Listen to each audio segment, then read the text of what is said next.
Bagaimana cara mengganti alamat email akun Gmail di HP? Perlu diingat, sejauh ini alamat email itu tidak bisa diganti. Karena alamat email itu sama dengan alamat resmi sebuah rumah.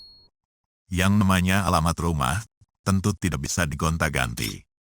Mengganti alamat rumah sama juga artinya dengan pindah rumah ke lokasi yang berbeda. Jadi yang bisa digonta-ganti hanya siapa pemilik alamat atau siapa pemilik rumahnya. Nah, begitu juga dengan alamat email. Mengganti alamat email sama artinya dengan membuat akun baru.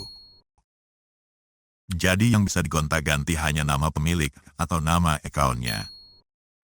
Itu sebabnya pada dashboard akun Google, sebagai tempat mengganti segala hal yang berhubungan dengan akun Gmail kita, selama ini tak pernah ada fitur untuk mengganti alamat emailnya.